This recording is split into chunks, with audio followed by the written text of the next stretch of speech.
And yeah, I'm a poet from Queens, filmmaker, educator, and I have a couple poems for y'all that I feel like speak to community and what that means to me as a queer, Dominican, non-binary person, et cetera, et cetera. But this first poem is just to introduce myself to y'all. Cool? Yeah. I am here to address the eloquence in the room. The fly, giant, feminine, masculine, verbose taking form at the center of your attention stands me. And I'm Gracie up in Queens, but I'm gray up on the stage, in the streets, and your TV. Get to know me. I am the messenger, the chosen, a Messiah. I'm also just a reflection of humanity's desire to learn, to touch, to move, to sing a people into tears, to romanticize our fears, to heartbeat the mundane to a pope, plant flowers in the dole, goddess to a poet as empty is to full. I am the creator, and so are you, thus are we. My words make hands tremble and bring lovers to their knees. I am a son and a daughter and a sister who's a brother. I Hulk smash the lines between the typical and other. I am a granddaughter to a woman of God, a saint who bore children like my uncles and aunts, who gave life to my mom, who breathes life into me, who gave the world a storyteller that speaks in poetry, who taps into gift only hoping to channel, and the messages that I receive, I'll milk them like cattle. I am the messenger, the chosen, a Messiah, and I trust the grandeur of those words to take me higher. I am the magician alchemizing different timelines. I tarot the script to the major arcana, so my wheels of fortune spin towards zeros with commas. I'm here to address the eloquence in the room. It's me. Nice to meet you. Hello, everybody. Is anybody here from Queens? A shot in the dark. Yeah? Yeah? Okay. Anyone been to Queens? Yeah. All right, thank you. Okay, cool. So this next poem is called Ode to Queens. Queens shaped me. I grew up poor and had to move around a lot, but always in Queens. So, anyone from Staten Island? I'm so sorry for this opening sentence, but I've loved your work. Ode to Queens. Queens.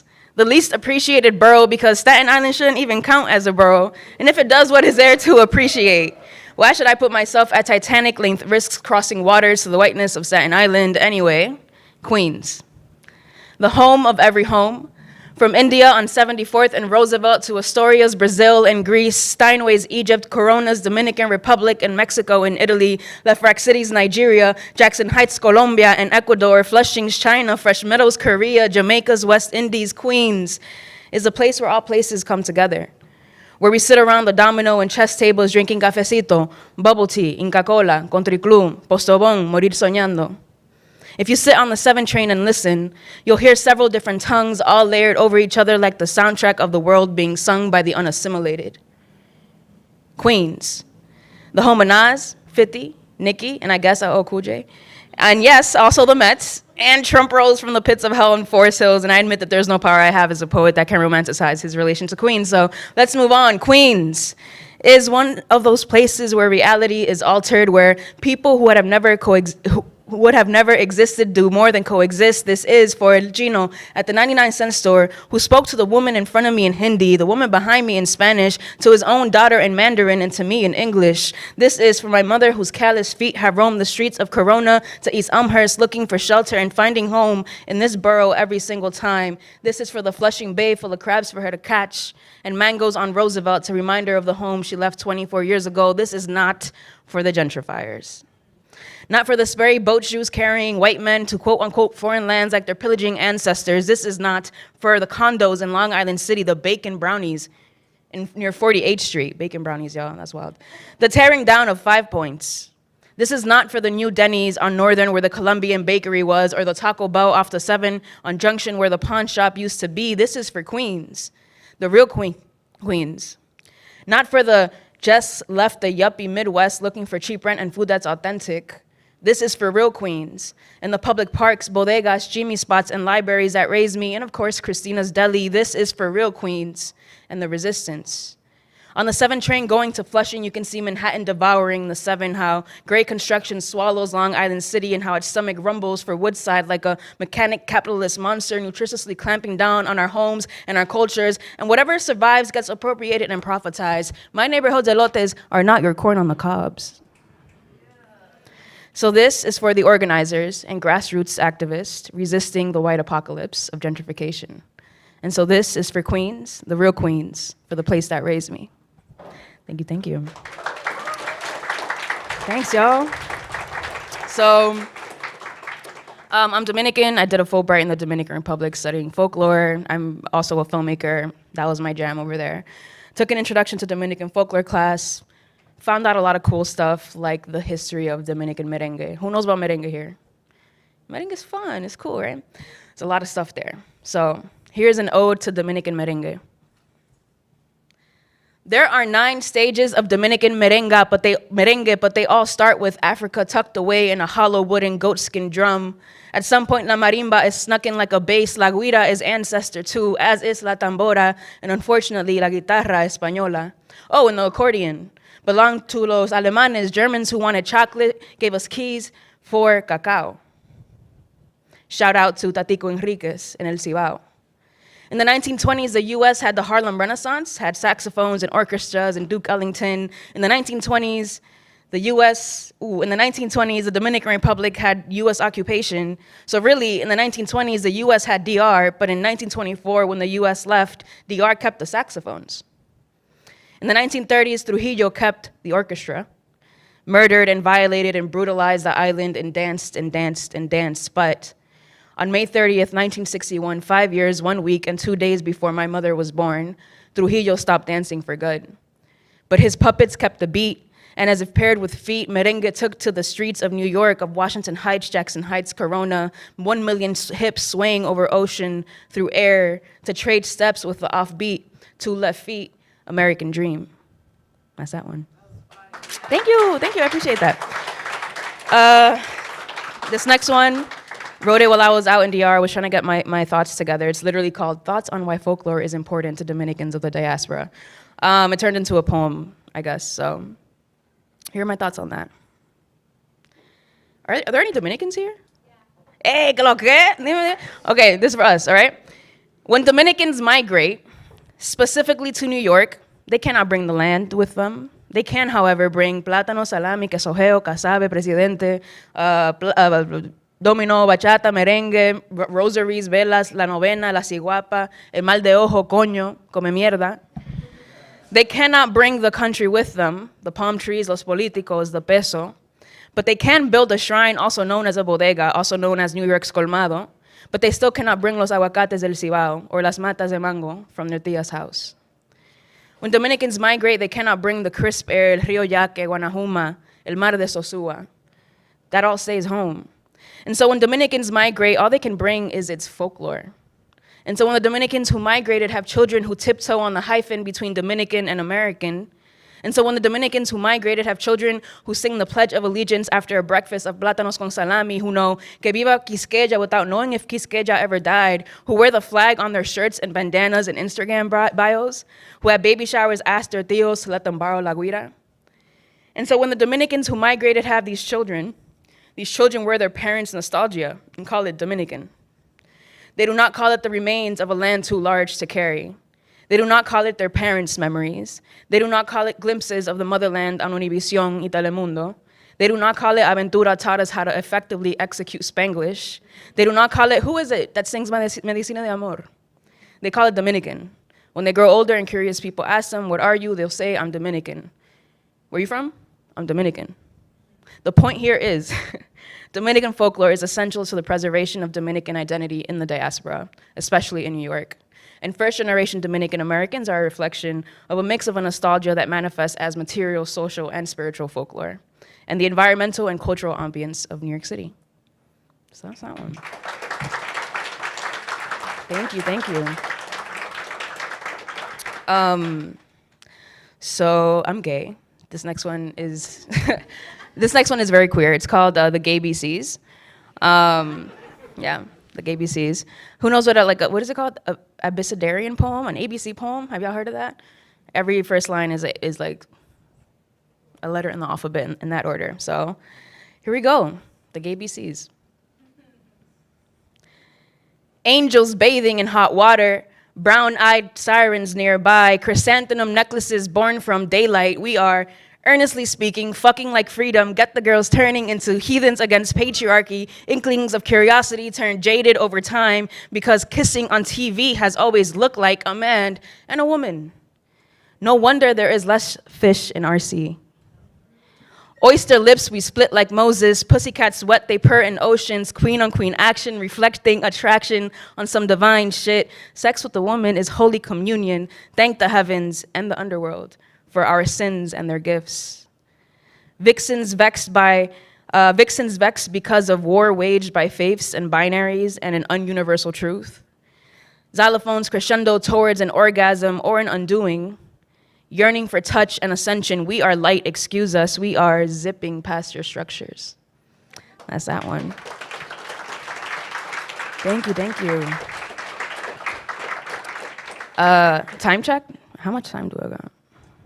Okay, I'm good, okay. So this next one, I think it will be my second to last one. It's called For Me to Me. More queer stuff, but the most intimate relationship I've had, the most enduring, the most tedious, the most beautiful and heart-wrenching connection, the one that sees me and demands more from me, my unreciprocated love forever myself, this queer body. My journey to this body is one of celebration. For every brick thrown, me and all my eyes stood firm and unwavering because there is no love greater, more liberating, than the one between myself and this non-binary lesbian boy-woman body / glowing orb of light / ancestors flowing free. Queerness to me will always be the song worth singing, no matter how high the note. There is no struggle here, just a piece walking towards you asking to be seen. That's that one. All right, so my last poem, gonna take us back to Queens. Queens really just set up my life in a really special way. And this poem is in response to what colors remind me of home. So here we go. Black ice lollipops leaving blue-tongued babies on martents. Pink 50 cent malitos longer than our arms. The lady with the cart and the bell and the coconut has a son somewhere who has seen dollar bills on the concrete and left them alone.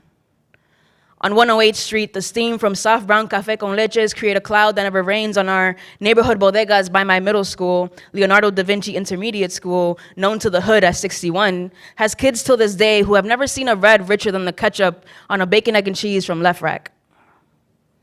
I once lived on top of the lemon ice king of Corona, making me the queen of the lemon ice king of Corona, Queens. And their secret recipe is to capture the color first. Don't talk to me about green till you had Vinny's pistachio icy for $1.50. Cue the treasure chest of gold Inca Cola cans from the corner store. Queens got stories like 3-floor houses, so many housing migrants, my mother, aunt, father, cousins who lived in Queens basements. I remember growing up with slivers of sunlight. And I remember a surplus of Flushing Meadow Park nights. In the family barbecues, we never could afford a kite. My mother used to climb trees there, not for sustenance, just for fun. No fruits ever fell, although she almost did once. The white ducks in the water never really liked the white bread in my hands. My aunt feeds them carne asada, but they never come home. Her ex-husband, and I'm dead ass, her ex-husband used to keep a rooster in the closet of their apartment on Roosevelt. Even in silence, I can hear the 7 train clucking through neurons. In Queens, snow cones are jungjungs and frio frios, never a piragua. In Queens, a park becomes a world in 1964 and a set for Men in Black in 1997, and so many scraped knees. In Queens, Mobb Deep and Nas spit sick shit straight from the Queensbridge projects, and for better or worse, again, we're also the home of the Mets. All right, y'all, so that's that. Thank you, Carl, for inviting me. Shout out to People's Forum and the Audre Lorde Project. If you like what you heard, you can follow me on The Poet Grey, that's Grei on Instagram. I also host an open mic once a month. Tomorrow we are at the Love Drum Cafe in Astoria, 6 to 10. If you follow me, you'll see the info. So thank you, everybody. And shout out to all the artists who are here today.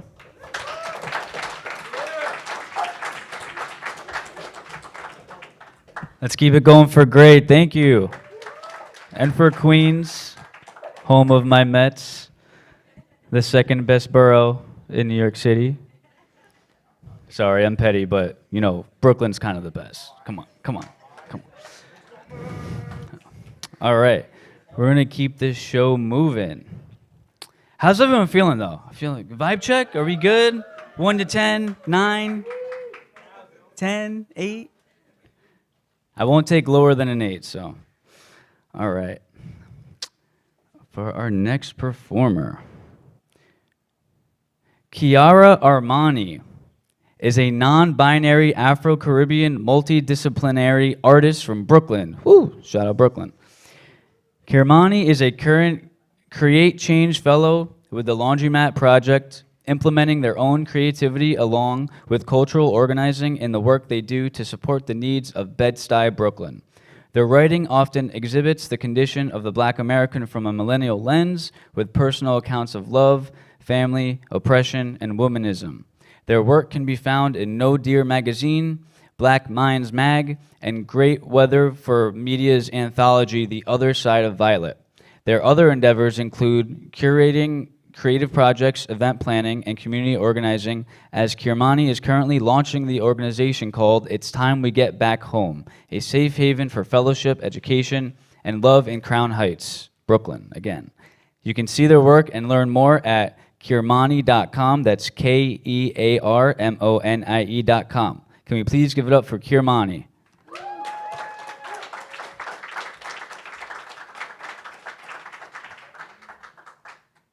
Y'all could get louder than that. Can we move this podium, please? Can we move the podium? I'm not giving a speech. I'm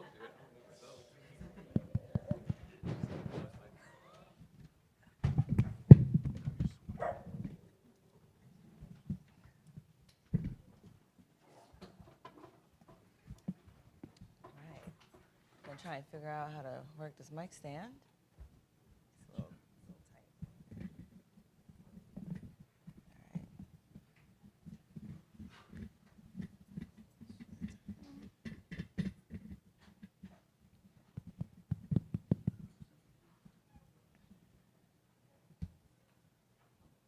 You can bring it down a little bit. Yeah. All right, how's everybody doing? Good. I just want to say thank you, Carl, for having me here. Thank you, People's Forum. Shout out to Audre Lorde Project. And shout out to all the poets who performed so far. I am so blessed and honored to be here tonight. I'm actually going to share some new or newer pieces. So I'll be reading off of my phone. New shit. And let's just get into it.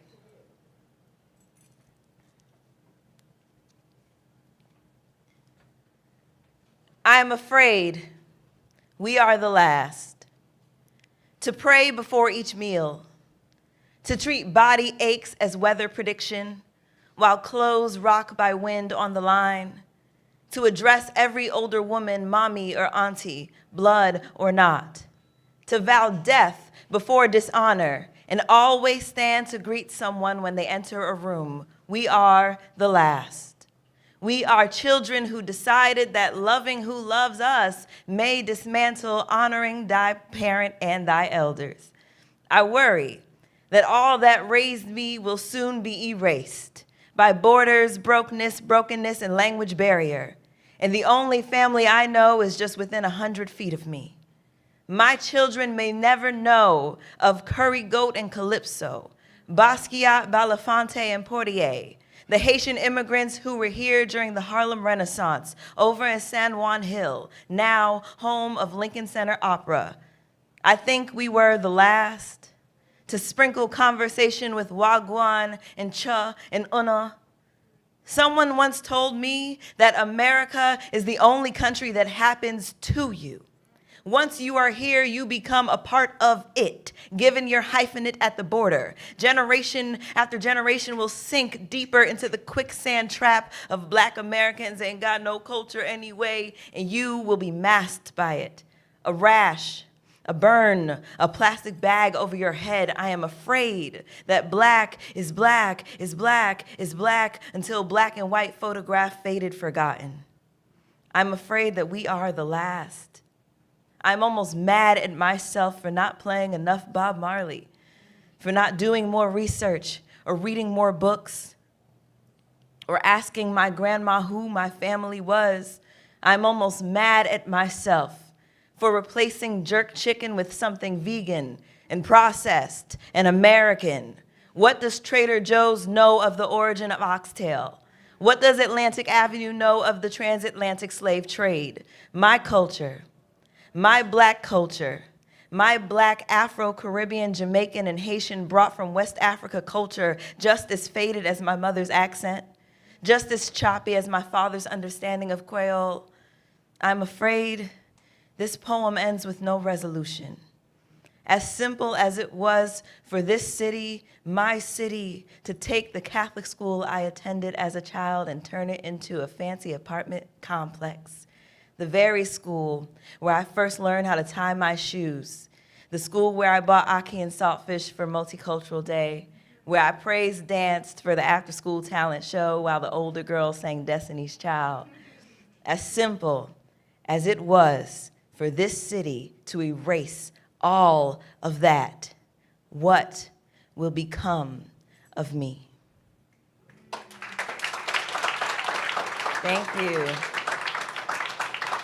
Yeah, that's a new piece, and it's something I've just been grappling with. So shout outs to Gray, because I feel like your piece kind of spoke to my piece a little bit. I am not Dominican, but I'm Haitian and Jamaican, and like, what does that even mean as someone who was born in Queens and raised in Brooklyn, right? It means that I grew up eating curry chicken and listening to Shabba Ranks at the backyard barbecue. So this next,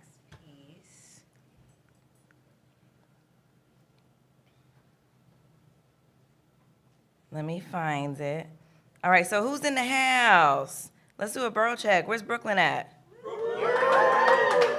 That's the only borough I'm checking for. No. Is Queens in the building? Okay, my mother is from Queens. I was born in Queens. I don't tell people that. I really rep Brooklyn heavy. My father's from the Bronx. BX in the house. I heard the Mets mentioned a lot tonight, and I just thought that was odd. Like, is there no other New York baseball team? You know, is the greatest baseball team of all time not from New York City? Like, y'all forgot somebody. Oh my God, is Manhattan here?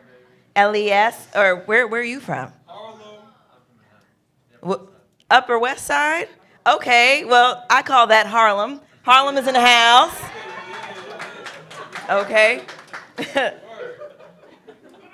Is Staten Island here? Okay, the slums of Shaolin is in the house. I know, I'm great. When you mentioned Staten Island, I was like, Wu-Tang, Wu-Tang. Like, come on, we can't forget them. Okay, so this next piece, well, it really speaks for itself. It's relatively new. I wrote it a couple years ago, but I'm still working on it, and it's like growing with me. I am not a woman. I am a black woman, carefree and careful, the calm and the storm. Had an attitude from when I walked into the room, always too much, never enough, the paradise of all powerful yet repetitive tragedy of taken for granted or just taken. The most neglected and disrespected, the epitome of unprotected, the impending doom of a people cutting its own self at the roots. I am the roots. I am not a girl, I am a black girl. Always way too much, always not enough. My gender is winding up my waist wherever and whenever at the age of 13. Is elementary after school making up dance routines to songs we had no business singing. Now, I couldn't play numbers, couldn't jump double dutch, but still watched black children make music from no instruments. I now understand why you are surprised when I say I have no magic. The true magic is each Sunday my mother braiding 4 heads of hair. Is every time now that I braid my sister's hair. Is when my grandma gave my locks their first retwist. Nimble fingers intertwined with legacy. The true magic is me wrapping my hair at night and waking up with my scarf still on every morning. The various tools and methods I have for this ancestral vanity in my top drawer. My gender is not Barbie doll packaged or digestible. My gender is not punishment for thin strap tank tops or jeans too tight. My gender is not dominant nor submissive. My gender is not theory. My gender is my grandma's Bible on top her dresser open always? Is my father's love for hip hop rocking me to sleep, leaving beats I can't name pumping through my veins? My gender is the first two lines of I Would Die For You by Prince. My gender is two-stepping at all the block party, to all the block party hits, wherever and whenever, with my family or even by myself. Dancing like no one is watching and like everyone is watching at the same damn time. My gender is goodness and mercy. My gender is constantly being told that I am too loud. The anticipation of this obscene boom when I haven't even gotten started yet. Thank you.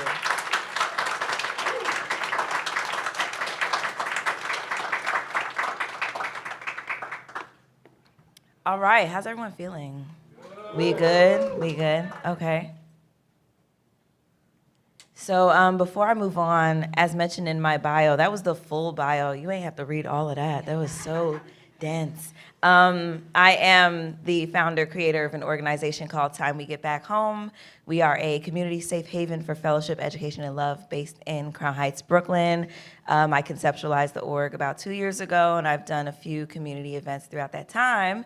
And I just want to say that on September 17th, we are hosting a self-defense training for Black women and queer and trans folks in Crown Heights at St. John's Park, and we posted a flyer. So if you follow me or follow Time We Get Back Home, you'll see that. So if you want to take out your phone right now, go to Instagram at Time We Get Back Home, straight like that, no periods, no underscores. And I am Ki Armani, Kearmoniie. I was also tagged in the flyer and all that. So however you found this, you'll be able to find me through that. You go to my page, you'll find all the things that I be doing. So moving on, I'll do two more pieces. One is going to be another very new piece, and then the other is going to be an oldie but goodie.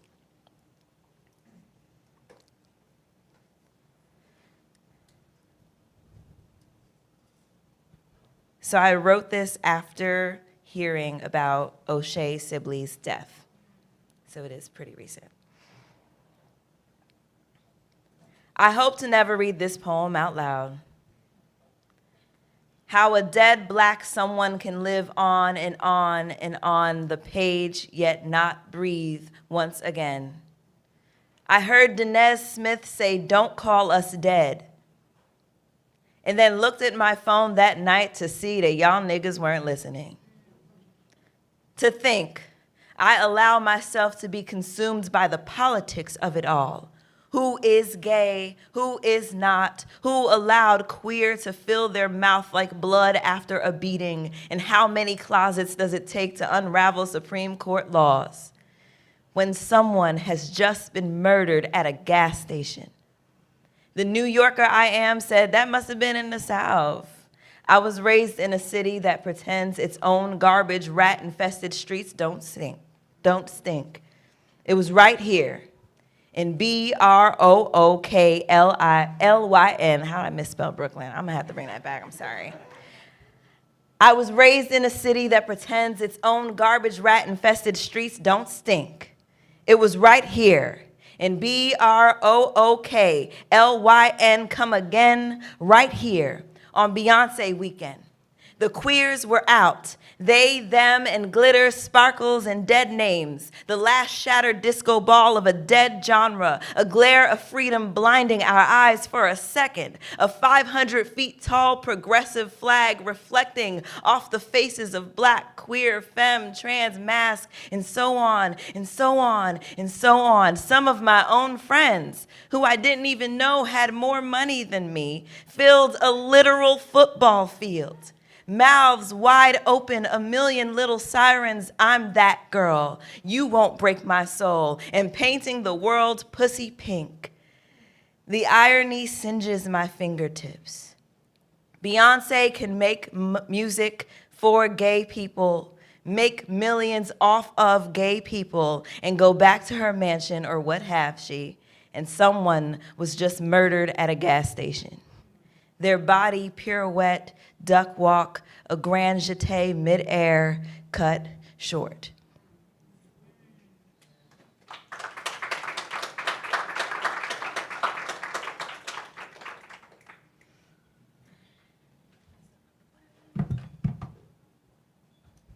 All right, so I got one last piece.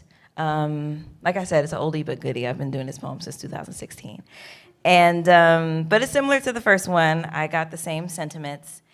And, well, let's just get into it. Thank you again for having me. Thank you for listening to me speak. You've all been so lovely. And follow me on Instagram at Ki Armani.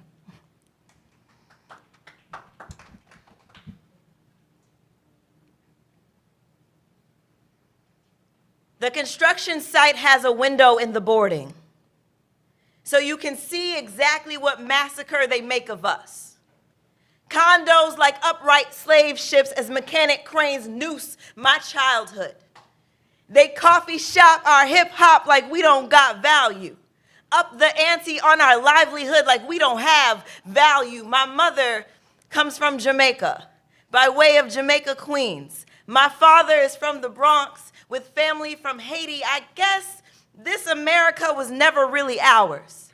This America was emptied, raided, bartered, and traded all on the backs of innocent browns and blacks as my islands trickle behind it. And my last name, my all I know to be true is just African twice removed. It's just robbed, raped, and pillaged twice removed. And now I can't even claim where I lay my head. Washington Square Park, a mecca for hipsters and newcomers alike, was once where enslaved Africans worked, was called land of the blacks. Their bloodshed be water to grow this city, how fertile. To this day, the remains of over 20,000 brown and black bodies lie beneath there. Who am I to think that my bones aren't next? To this day, it just feels like someone is trying to steal me from me again. But you know what? A poet named J. Davis once told me that the body is home, and any place else is just where you stay. So you know what? Y'all can take Kings County. I'll keep the crown. Thank you.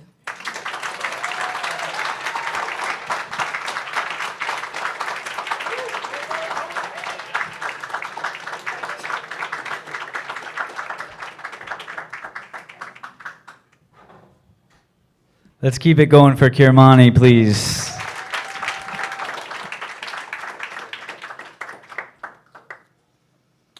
Man, I love this like inter-borough rivalry going on here.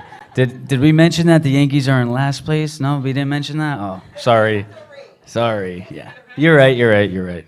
I'm just a really sore loser. Mets fan, yeah. All right, so we have one more performer for the night. Because we got to be out of here by 9. So when this performer's done and I close up, I ask everyone to maybe pick their chair up and bring it in the corner for me. But yeah, without further ado, for our last performer. King Kamayara is a spoken word artist born and raised in the Bronx. His love for writing began when he discovered hip-hop and Def Jam poetry at the age of 10. King Kamayara has been performing poetry for 2 years and has been featured on various platforms throughout the 5 boroughs and across the country, including Poetry Me, Please, Voices in Power, Right About Now, DTL Poetry, Inspired Word, Release Cafe Poetry Night, shout out, and the Harlem Bomb Shelter.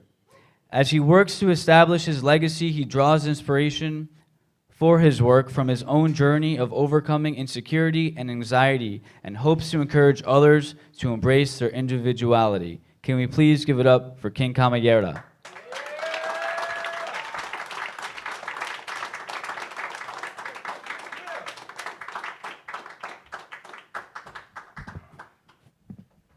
This is the toughest part about being 6'2". Like, you got to fix the mic stand every time you come up. And my hand is tight right now, you know. My bad. I appreciate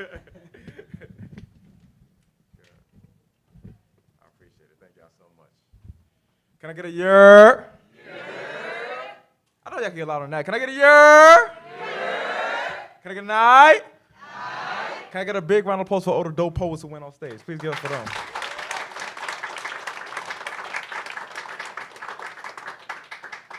So like Carl said, I go by the name of King Yeta. You have to roll the R like how 15-year-olds say Yeta. I ain't a writer, I ain't a poet. I'm just a beautiful black man with a voice. And yo, I really want to give a big shout out to all the poets in here. Like, y'all really inspired me tonight, for real, yo. I really appreciate each and every one of y'all, for real. So yeah, I'm gonna get into my set. We're gonna do it like this, all right? If y'all know the lyrics to this, y'all can finish it. If y'all don't, then I'll just finish it myself, but I'm gonna take away some black cards tonight. So we're gonna do it like this. Cash rules everything around me, cream, get the money. Okay, woo, cool. I did this last time and it went so bad. All right, so we good. I said, cash rules everything around me, cream, get the money. Dollar bills, but if a dollar could talk, it would probably tell everybody that's broke to shut the fuck up. All right. Everybody that's rich to stop hoarding us, and all the middle class people to stop teaching wealth when you have none. Look at me. I am the captain now. I put the capital C in capital. I'll have you chase me your whole life to build enough capital so you can live like them politicians do over at the Capitol. I capitalize on the less fortunate. Unfortunately, I'm the reason people get killed for their fortunes. I breed jealousy and envy. I emphasize the G in greed. I'm birthed in units. I go by nicknames such as Doe, Yayo, making banks or making bucks, but that's how you play the game. You die trying. Trying to get enough of me, but truth is, you will never have enough of me. I'll have you hooked, no, addicted. Nothing like heroin or cocaine, but I'll be the reason why your happy chemicals ain't in a recession. Yes, America, I'm that great. Depression ain't got shit on you when you have an abundance of me. I bring bundles of joy. I weave through the stereotypical notions. They say I don't buy happiness. That cliche is bull to me. I can't bear these fake optimistic quotes as if these Wall Street folks don't jump off buildings because I've left them broke, as if poverty ain't a symptom of not getting enough of me. I'm the multivitamins for your pockets, the shower for your ego. I cleanse the skeletons in your closet so your guilty conscience can turn a profit. I don't know what it is. But you humans have this weird obsession with assessing someone's worth depending on how much they have of me. I wonder if African Americans ever look me in my face and think of their ancestors. The least you can do is keep me in your community, but I got you buying your own whips and chains. I mean, Jesus pieces and foreign things. I've made you convert your religion. Materialism has you in a chokehold like the nooses I could once afford. I'm a piece of paper like fabric, yet you value me more than the resources you have back at home. And if your definition of home is where you lay your head at, I done fucked up your mouth so much, y'all don't even know where your head's at. I done seen more cribs filled with Jordans, Louis, and Gucci. People have those things and think their life is all Gucci. But they miss the main point. Trading lemonades for pomegranates. The fruits of your labor ferment into a liquor-like substance. The residuals of your bank statements be filled with empty bottles and designer clothing only fitted for models. Yo, word is born. I got y'all invested in the wrong thing. Y'all spent a lot of me on dead stock, but couldn't walk a mile in my shoes. I've been robbing all of America since 1792. I don't have an Adam and Eve story, but I know you need at least one of me to afford an apple. Now, ain't that some snake shit? Poem.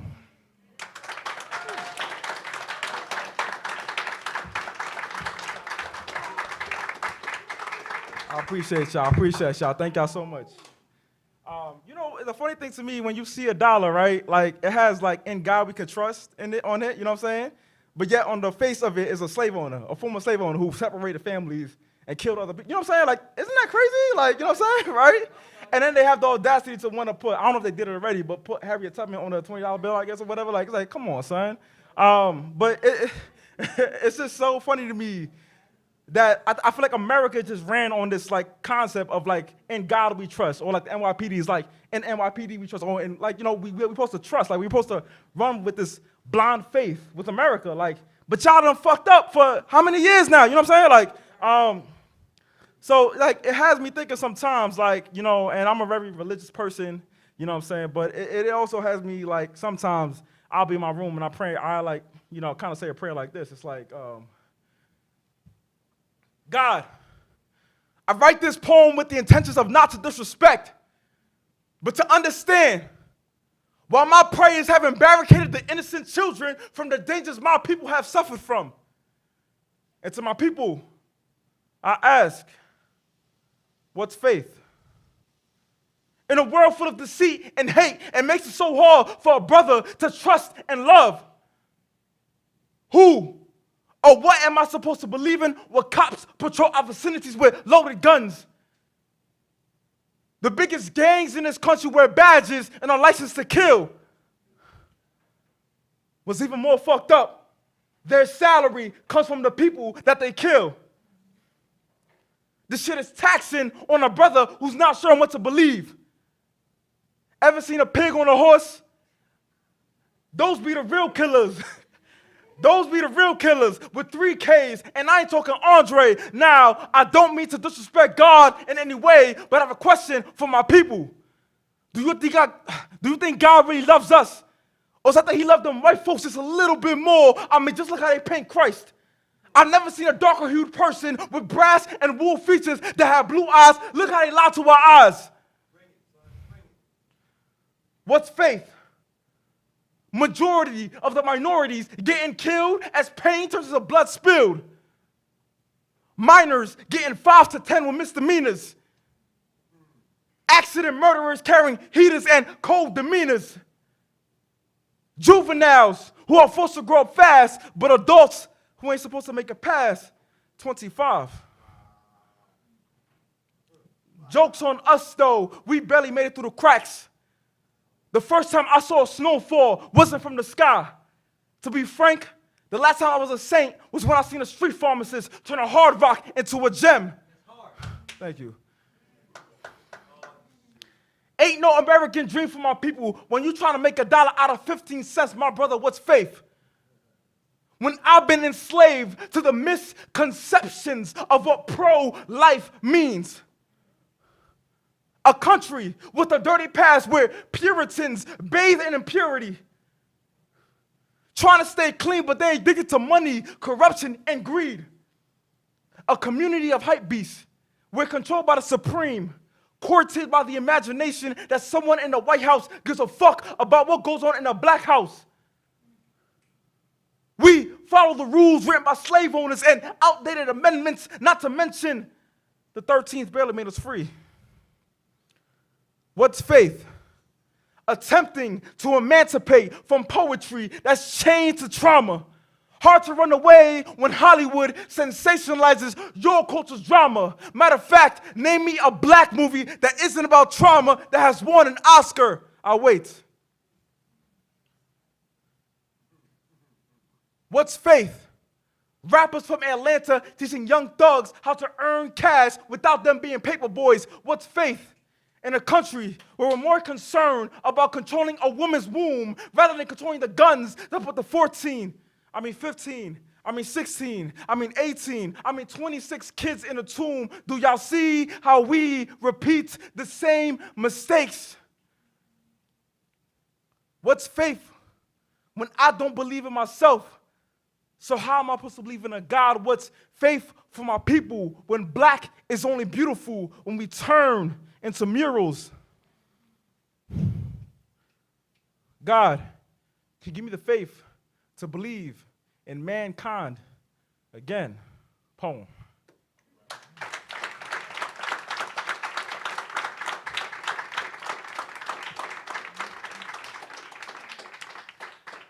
I appreciate y'all. Thank y'all so much. That's actually, oh man, thank you so much, man. I hear the noises and stuff like too. I'm acknowledging you. I appreciate it. That's love, man. I appreciate it. Thank you, man. I appreciate that word. That's love. For the longest time with this poetry journey, I'm kind of like still new to this, like 2 years in, but really it's like a year and a half. Like I did my first performance 2 years ago, but like I really started coming in the open mic scene like maybe last March, and it's like I'm trying to still like find the purpose of what I'm. Oh, thank you so much. I just felt like a motherfucker up here, yo. Oh man, I knew I should have brought a towel with me and shit. My bad. No, I think what I've been struggling with is trying to find a balance of like, you get so caught up with the social media shit. You be like, yo, like, how come I ain't get that many likes on my video? Like, that poem was fire. Like, he get this, what? Like, you know what I'm saying? Like, and I realized, like, I'm not doing it for that, though. I'm doing it to get my message across. So when I hear messages from this man right here that says, like, yo, I'm really feeling you, like, that means more than anything, more than any like or like that. And I saw a post, too. It said, like, yo, like, if you put up a video and 50 people like it, you'll probably, like, go crazy. But if 50 people came up to you in person and say, yo, I really like what you did, you'll be so overwhelmed. You know what I'm saying? So we have to place value on the impact we have on people in real life rather than social media. You know what I'm saying? So I just want to get that message across. You know what I'm saying? So, yeah, word. Word. Don't let social media determine your value in this life. You know what I'm saying? You're way bigger than a phone screen. You know what I'm saying? Like, that does not matter at all. So now with this last piece, I'm trying to see. I'm having a good time, by the way. I love y'all, man. That's a great crowd tonight. I'm having a lot of fun tonight. Let me see what's up. All right, we're going to do it like this. All right. Again, if y'all don't know the lyrics to this, I'm going to take away some black cards. So we're going to do it like this, all right?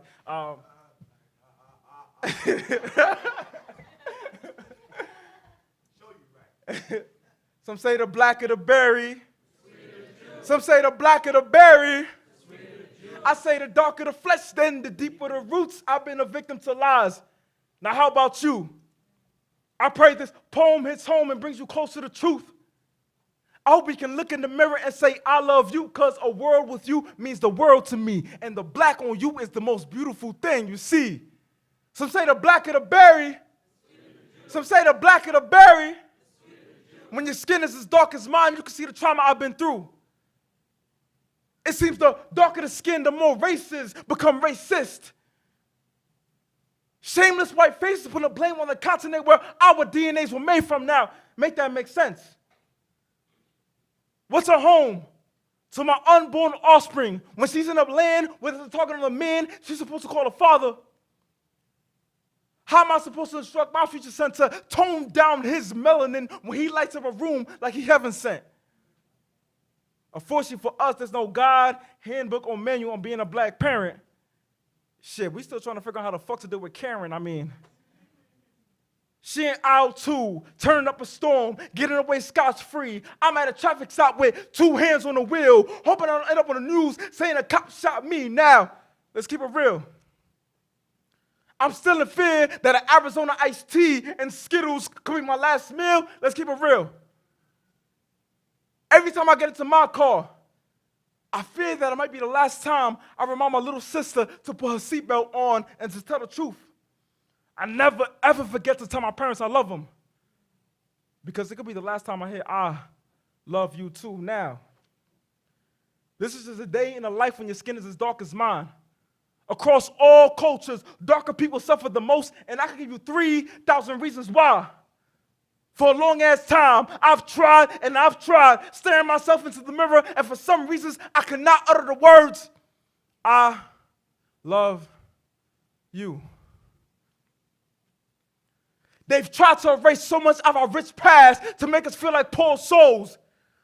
They try to make us hate our big lips and wide nose. They love our songs, but can't master the beat of our drums. They love to be us until it's time to be us. So miseducated on our history. I guess it all falls down when you're so self-conscious about your lineage. But truth be told, this poem was written for the bold. This is for my nappy-headed, kinkly-headed brothers and sisters. No need to submit to the Eurocentric standards of beauty that try and make you feel ugly. No need for any BBLs when you're already beautiful, black, and lovely. See, this is for my African booty scratchers. Yes, including me, who felt the need to shorten or Americanize their names to make it feel like they belong in this country. See, we got superpowers that they're jealous of. Being resilient as fuck when times get rough. We might have 99 problems, but being black ain't one. They look at us like God-ordained miracles that's hard to believe, but best believe happiness and joy will forever be the new black, and seeing us in orange will never be a thing. So as I recite this ode to you, this is something I can't help but to feel my heart and my soul owes to you. Some say the black of the berry. Some say the black of the berry. I pray this poem makes it easier for us to look in the mirror and say, I love you. Thank y'all so much. I appreciate y'all. It's my time, yo.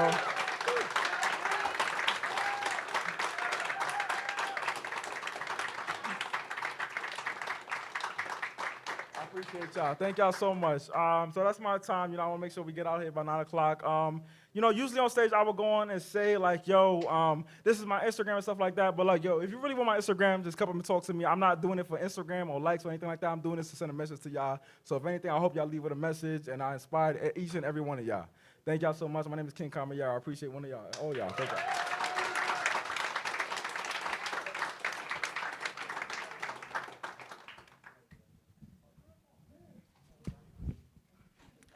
Can we keep it going for Ki Armani, please?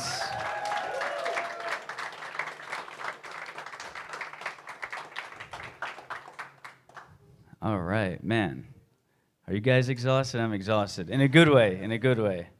I hope that everyone here in attendance has gained something from it, inspiration, hope, emotions, anything that is going on in your head. I hope that you gained something from it. I certainly have. And I just again want to thank the People's Forum for allowing us to use their beautiful space here. They're doing a lot of amazing work around the world and around the country, and this event obviously wouldn't have been possible without them. So I want to give it up to them. Big round of applause. I also want to thank my partner in crime, Hans. Can we give it up for Hans? Him and I have been throwing poetry events now for about 1.5 years, and it's been very special and humbling, and we're learning at it as we go, but we're very firm, and we believe that poetry is important for people to share, to continue to write, and it's just a special experience for us. So we're grateful that you guys could be a part of this with us, and we hope to see you at our future events coming up. Follow us on Instagram to learn more about that. And without further ado, I would ask everyone that performed tonight to please come up for a group photo. And then, please get home safe, and thank you all once again.